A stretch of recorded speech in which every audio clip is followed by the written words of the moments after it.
All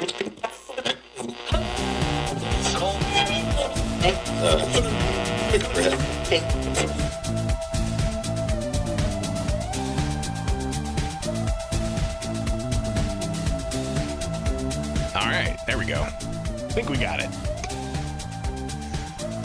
Camera wasn't being recognized, but we are at it live with you this morning for Illinois in Focus Daily with the Center Square. Good morning. It's Wednesday, December 10th, 2025. A couple things we got to tackle today. Chicago flips red, calling for a property tax boycott, while you've got Governor J.B. Pritzker enacting new migrant sanctuary policies in the state of Illinois. So that's what we're going to tackle here. I'm Greg Bishop, editor of Illinois at thecentersquare.com. Be sure to go to thecentersquare.com where you can sign up for the newsletter and get that in your inbox each and every weekday morning. National headlines and state-specific headlines at the Illinois page, so go check that out as well. We're going to be touching on a couple of these stories here today. All right, it is again live each and every weekday morning here about 8 o'clock Central Time. You can pop in and join the live chat, a lively group of people sounding off on these issues. And you can, of course, share this with your friends. If you can't make the live show, you can see the segments after the fact. You can watch the entire show if you want, or you can get the podcasts. Anywhere you get podcasts, just search Illinois in Focus and you'll find it. All right, so again, we've got a couple of segments we're going to be focused on today. One about Chicago flips red and the city of Chicago budget, with a deadline looming to pass the measure. And if they don't have it passed, we could see government shutdown in Chicago. Of course, Mayor Brandon Johnson holding a news conference earlier this week talking about one provision that he wants is the head tax, but making some modifications there. But up next, let's go ahead and hear about the expansion of Illinois' migrant sanctuary law that Governor J.B. Pritzker signed yesterday morning. We'll have highlights from that and also some pushback from Republicans. It's right here with Illinois in Focus Daily, each and every weekday morning with the Center Square.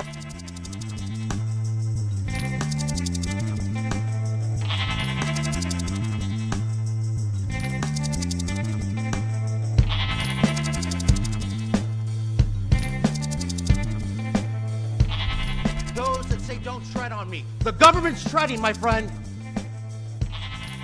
When will you speak? When will you speak up? When they come after you? When mass, unidentified federal agents go to your small town? The government is going after illegal aliens, people that broke the law. Many of them are the worst of the worst. Why would you not want them gone? Why do you want them in your district? Why do you want to protect them? Governor J.B. Pritzker enacting expansions of Illinois' migrant sanctuary policies, with Republicans pushing back. And it is Illinois in Focus Daily. Good morning. I'm Greg Bishop, editor of Illinois at the Center Square. You can find the latest at thecentersquare.com. Get the newsletter in your inbox. But you'll see the headline there. Pritzker signs, quote, great law against immigration enforcement and dismisses ethics concerns about the law that many say is going to open up a floodgate of lawsuits against a variety of institutions and even police officers. So here's the story. You can read it again at thecentersquare.com. Governor J.B. Pritzker says new law to protect people from federal law enforcement is a great one, despite ethical questions about campaign donations, the bill's sponsors, and private right of action that the measure leads to. So House Bill 1312, which we've talked about in the past. Once the measure was passed, we talked about it because of the floor debate in both the Senate and the House, but also just the mere fact that this bill started out back in January of this year as a measure to recognize prisoners of war and missing in action. And it passed the House in April unanimously. But then in the Senate in October, the final hours of fall veto session, the Senate gutted it and replaced it with a bill expanding migrant sanctuary policies. Ultimately, it passed in the early morning hours of Halloween, and yesterday, Governor J.B. Pritzker signed the measure into law. This legislation that I'm signing today to allow for a civil lawsuit against law enforcement officers who violate the Illinois or United States constitutional rights of the members of the public that they are supposed to be protecting. No one, and I mean no one, is above the law, especially those wearing a badge representing the law. So the governor saying that this allows for private rights of action against law enforcement for violating certain rights. And it also does a variety of things, like requires hospital settings, universities, daycares to have a plan in place and how to communicate with law enforcement and to not hand over immigration status or perceived immigration status to law enforcement. Here's Senate President Don Harmon, one of the sponsors of the bill, actually the official that gutted and replaced the POWMIA bill. He also got money from the Illinois Trial Lawyers Association, which is an association of trial lawyers that benefit from going to trial on a whole host of things. He got $25,000 from that particular group, and here's what he had to say about the measure. There is no badge, no title, no mask that puts anyone above the Constitution. This law sends the message that if you abuse your authority, there are consequences. Our rights follow us into the courthouse, onto campus, to the hospital, and when taking our kids to daycare. No one gets to take them away. We're providing the victims of this chaotic federal assault a clear legal path to go after their abusers and to hold them accountable. So Harmon talking about more litigation. And Speaker Welch, he was another sponsor of the bill, also receiving $25,000 from the Illinois Trial Lawyers Association, talked about reflections of the past and would people stand up back then if they aren't standing up now. If we were back in the Jim Crow days, would we stand up to Jim Crow? I asked them. If we were back in the days of the Holocaust, would we stand up and speak out against internment camps? I asked them, would we stand between our neighbors and the SS? Because history will judge our actions in this moment, just as it did our predecessors. So the measure is now law, and we'll hear a little bit more from the news conference, but I wanted to include Republican State Representative John Cabello's reaction to this particular measure now becoming law. You know, this was supposed to be going after ICE and federal agents. Well, they're federal agents, so there's a thing called the Supremacy Clause, I believe, where this won't apply to them at all. All this does is applies to the state's law enforcement officers, and I guess they just don't want law enforcement to do their job. They want them, I mean, might as well slap a security patch on them, because most law enforcement officers are getting pretty sick and tired of the Democrats and them passing laws that impede them doing their job lawfully. I keep hearing that there's it's flu season, and it's a blue flu that's coming that could last quite some time. Cabello is in law enforcement, next to being a state representative. So it's interesting to hear his thoughts. And the pushback from Republicans, and we heard it from State Representative Patrick Windhorst, the Republican floor leader in the House, and he said that while you're trying to go after ICE, there's the Federal Supremacy Clause that is likely not going to allow those lawsuits to move forward. So this is really just going to open it up to lawsuits against local and state police. And then you also have the potential for lawsuits against daycare centers if they don't have policies in place. And questions about what about immigrant daycare centers? Can they not ask about immigration status? Then you also have the liability of hospitals and universities and how that's going to play out with possible penalties against those institutions for violating this new expansion of the migrant sanctuary policies. State Senator Omar Aquino, Democrat from Chicago, pretty impassioned yesterday, standing next to the governor before he signed the measure. Here's what Aquino had to say yesterday. You know, this was and again, this is from the news conference, the bill signing ceremony. This is time for everyone to speak up, including those on the other side. those that say don't tread on me. The government's treading, my friend. When will you speak up? When they come after you? When mass, unidentified federal agents go to your small town? Go to your churches? Go to your schools, your daycare centers? Is that when? Will it be when it's too late? I hope not. I asked Cabello for a response to Aquino and that assertion that the government is treading on individuals. The government is going after illegal aliens, people that broke the law. Many of them are the worst of the worst. And what I'm saying is that there are so many that are murderers, that are rapists, that are child molesters, that are going after children, that how you want us to, what? Is this guy for real?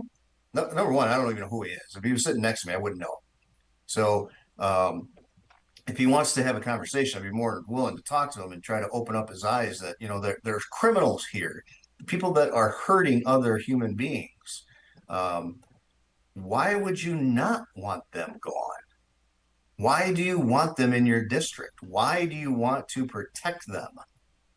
So again, that's State Representative John Cabello responding to State Senator Omar Aquino on this.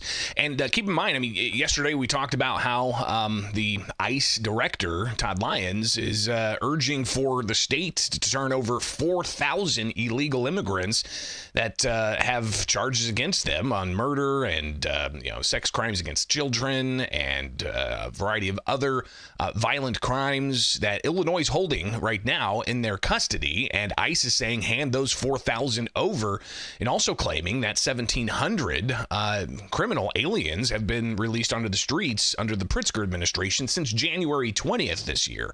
So you've got ICE urging the state to start cooperating. And I asked Cabello, would the law that the governor signed yesterday, expanding the state's migrant sanctuary policies, be necessary if it wasn't for the state having the Trust Act that prohibits local and state law enforcement from cooperating with federal immigration officials, to have the Way Forward Act that prohibits the use of county jails as detention beds for ICE. ICE having to, quote, flood the zone because the state and local police are not cooperating by law with federal immigration enforcement. So would the flooding the zone be necessary if it wasn't for all of these, migrant sanctuary policies? And Cabello responding to that question. No, not at all. Plus, all the governor had to do is say, what do you need us to do to help? And none of this would have happened. None of it would have happened. They would have cooperated fully with the state and went after the people that, if there was actual help, this wouldn't have happened. You wouldn't have had the things going on in the streets like they were. Somebody else sounding off on the issue of immigration enforcement. Chicago flips red. They held a news conference yesterday, primarily to talk about the city budget, and we'll unpack some of what they had to say yesterday in the next segment. But Danielle Carter-Walters, she said that elected officials are violating U.S. law. Under the federal law, Article 8, USC, Section 1324 says that aiding and abetting or encouraging illegal aliens is a crime. So when our leaders like Byron Central Lopez, Brandon Johnson, J.D. Pritzker encourage these policies, they are breaking the law. They are betraying the people of this city, and they need to be held accountable for it. Enough is enough. Well, the law is the law in Illinois, and you still got litigation against the state's migrant sanctuary policies tied up in court. The Trump administration going after Illinois, Cook County, and Chicago. You also have the state of Illinois going after the Trump administration for the use of the National Guard, both cases tied up in courts. So where's this going to go? We'll be keeping an eye on it here with Illinois in Focus Daily. I'm Greg Bishop, and it is The Center Square.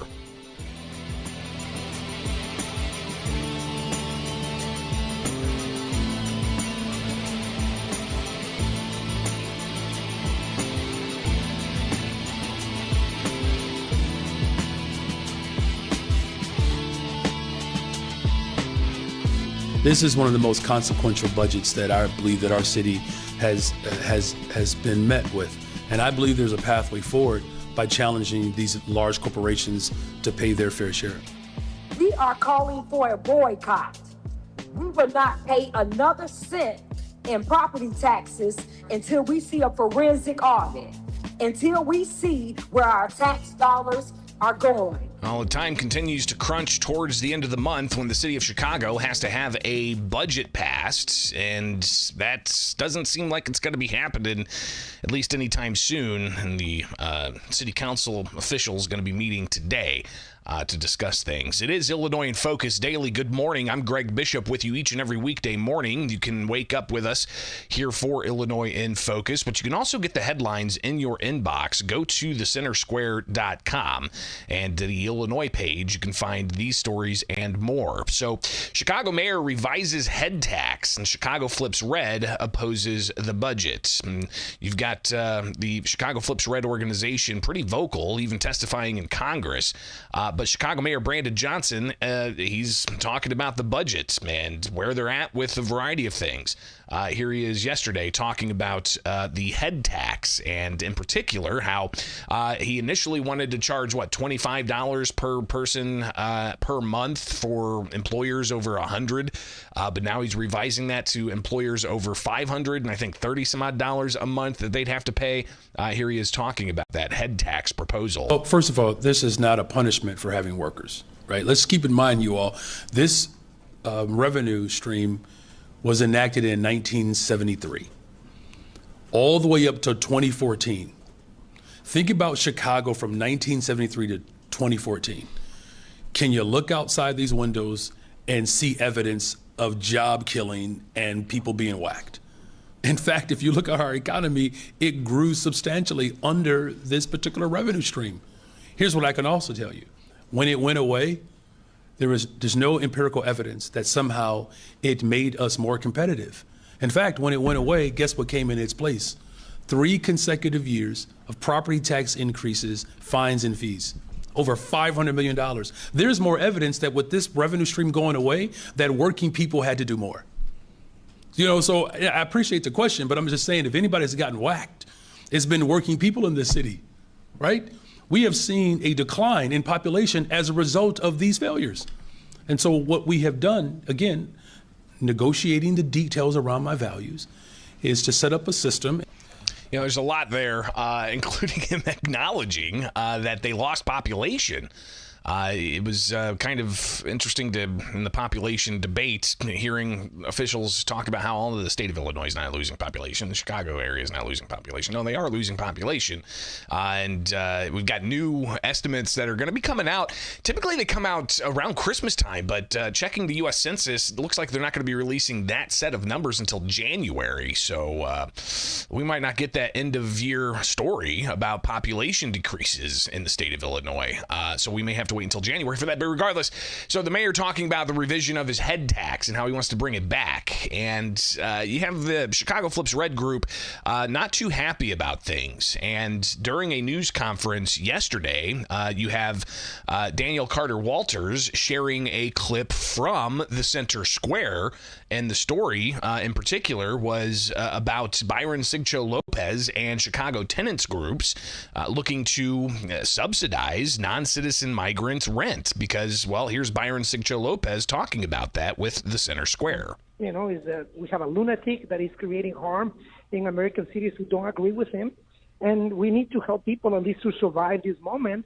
And we also should consider, just like in the pandemic, rental assistance. That's what I've been urging Governor Pritzker, or mayors or county representatives to work together, just as we've done in other crises, to tax the rich, tax the millionaires. There's already a proposal on a surcharge at 3% that will generate $4.5 billion.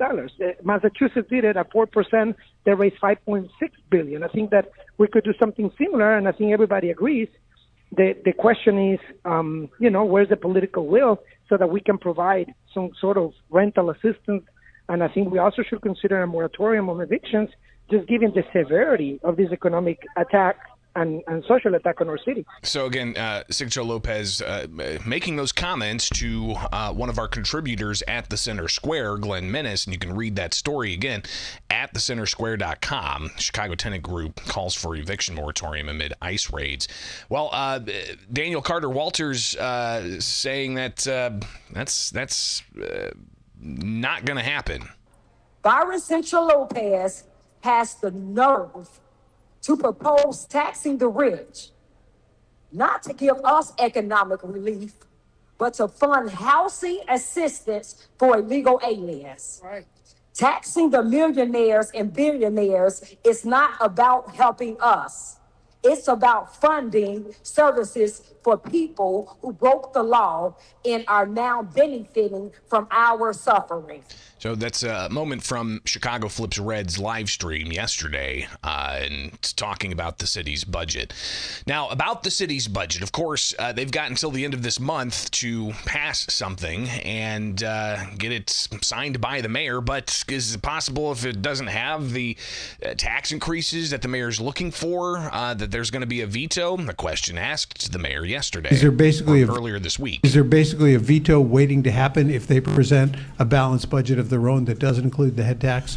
Again, it really depends. If there's another form of progressive revenue that gets at, a balanced budget that ensures that our investments in community safety are protected and secured, that's a budget worth reflecting on, right? I've said this from the very beginning. Find progressive revenue streams that allows for our budget to be balanced, so that we don't continue to sacrifice poor and working people. Doubling garbage fees, coming up with scenarios that have not had any real vetting or a citation that could substantiate or corroborate their particular assertion or claim that's incomplete. And my team was available for nearly 9 hours on the weekend. We were having conversations yesterday.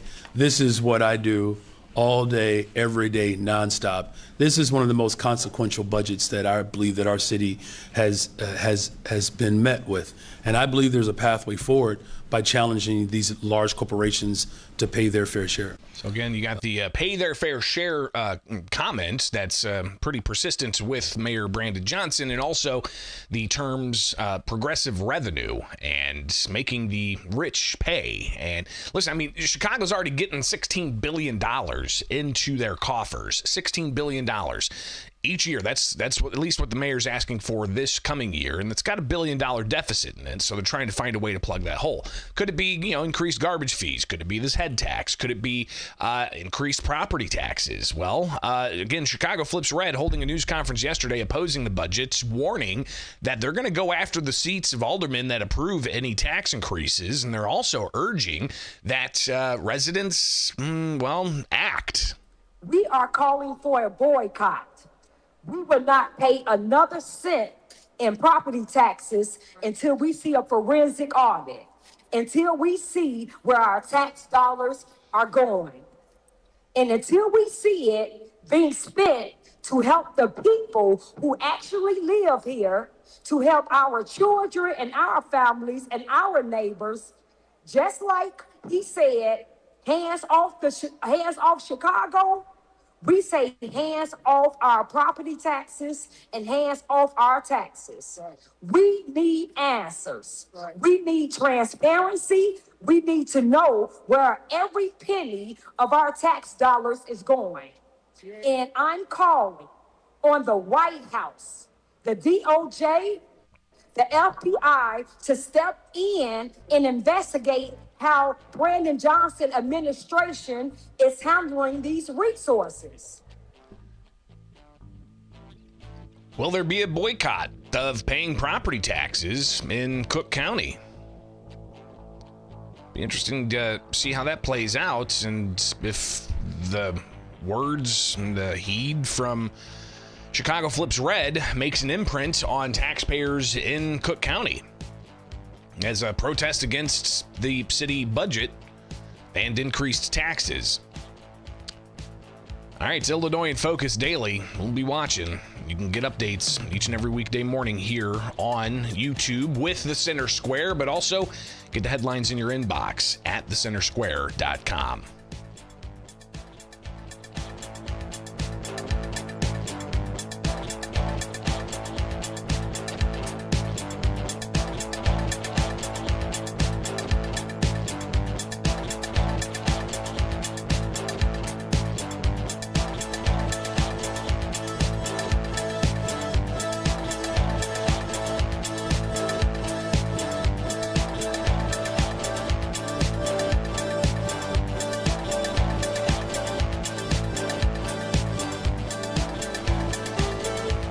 Governor J.B. Pritzker is going to be unchallenged in the Democrat primary after the only challenger to the governor in the Democrat primary was pulled off the ballot yesterday by the Illinois State Board of Elections. Good morning. It's Illinois in Focus Daily. I'm Greg Bishop with you each and every weekday morning, and we give you guys a rundown of what to expect and stuff that's happening here in the land of Lincoln. Go to thecentersquare.com. You can find the headline, Pritzker unchallenged on Democrat primary ballot after Tillman removed by board. All right, so let's read through this story together. The Illinois State Board of Elections handles, ballot access, and if you recall, we had the ballot access petition filing period, and it was just people flooding the State Board of Elections. Governor J.B. Pritzker was there talking to members of the media and seeing that his petition signatures got in. And ultimately, you have the process of objections that people can file against nominating petitions, challenging the authenticity of petitions in their signatures, challenging whether or not they have enough signatures to access the ballot. But after yesterday's State Board of Elections hearing, where they decided on a slew of different objections, Governor Pritzker and his running mate, Christian Mitchell, they're going to be unopposed in that primary March 17th. So it's all coming into focus. All right, you got candidates that were being removed. Now, the Elections Board heard a challenge against the only other Democratic candidates that filed for governor and lieutenant governor. That was Patricia Tillman and Joseph Mosley, filing for the ballot access to challenge Governor Pritzker in the Democratic primary.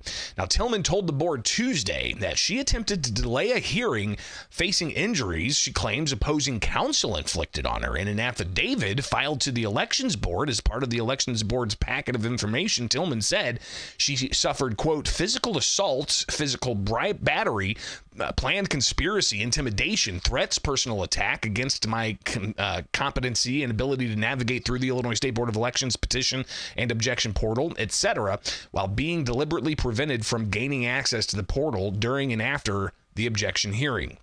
Despite Tillman pleading in person to the board yesterday, a motion passed that accepted the board's general counsel's motion of accepting a hearing officer's recommendation that the objection against Tillman and Mosley be sustained for them not having enough signatures and then therefore being removed from the ballot. So you are only going to have one choice for governor in the Democrat primary. Again, the primary is March 17th. The general midterm election is in November, but we got to get through that primary. So Republican voters in the March 17th primary, you could have 5 pair to choose from. So ballot access petitions for Ted Dabrowski and his running mate, DuPage County Sheriff Jim Mendrick and his running mate, Darren Bailey and his running mates, and Rick Heidner and his running mates were unchallenged. Now, challenges are pending for Greg Moore, who does not have a running mate listed, and Joseph Severino and running mate Ranch Insquith, they have a challenge still pending. So there could be more action on the ballot. The State Board of Elections meets next month to deal with the rest of the pending objections and then also to certify that ballot. Now, for that U.S. Senate seat, voters pulling a Democrat ballots will see 10 candidates. Before Tuesday's State Board of Elections hearing, there were 14 Democrats running for the seat being vacated by Senator Dick Durbin. So remaining for Democrats, again, you've got 10 candidates, including the high-profile candidates of U.S. Representatives Raja Krishnamurthy, Robin Kelly, and Lieutenant Governor Juliana Stratton. Now, attempts to remove Krishnamurthy from the ballots were dismissed discussed yesterday. Removed from the U.S. Senate primary, you have Anthony Williams, Adam Delgado, Jump Shepard, and Robert Palmer and John Goodman had previously withdrawn from that U.S. Senate Democrat primary election.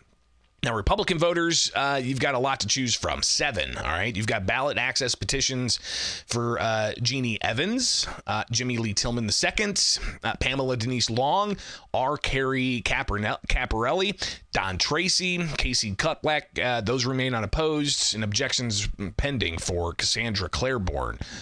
So you've got those remaining pending objections that are going to be heard January 8th by the Illinois State Board of Elections, which the ballot's then expected to be certified by then. Now, the State Board of Elections also discussed their budget proposal for 2027, and they're looking for 13.4% more than what they got in the current fiscal year, and that's a $6.4 million increase for a total of $54.8 billion. And they talked about how they, might have to shore up some of their funding or some of their reserves just to make ends meet if it's going to be a tight budget year. So are they going to be able to really get that 13.4%? Well, I guess we'll see. So obviously a lot to consider with the State Board of Elections after yesterday's hearing. But the top line is that Governor J.B. Pritzker will be unopposed in the March 17th primary.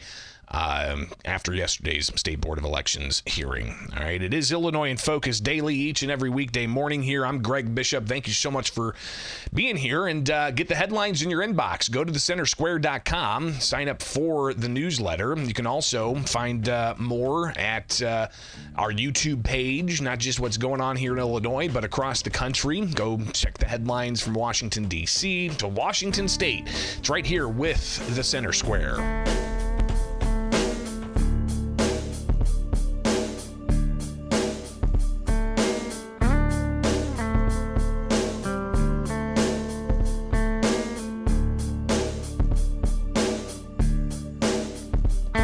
That's all I got for you guys this morning. Greatly appreciate you taking part in the program. And to those joining the live chat as well, always good to see robust conversation there as we churn and burn here with Illinois in Focus. Big things coming up. Go to the Center Square and get the headlines in your inbox. And also consider donation.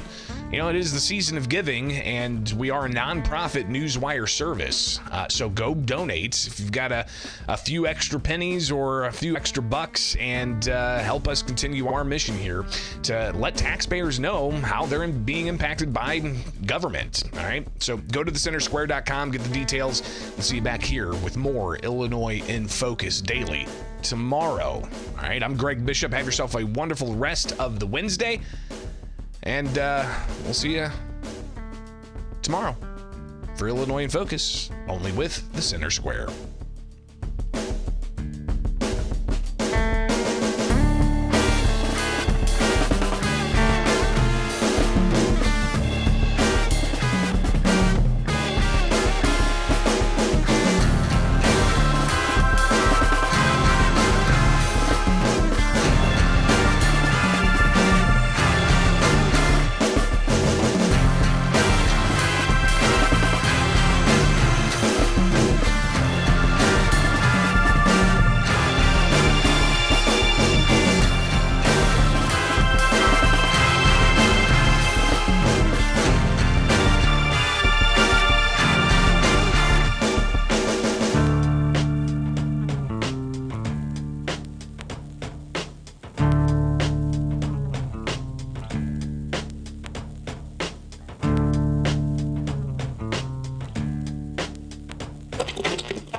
Go ahead.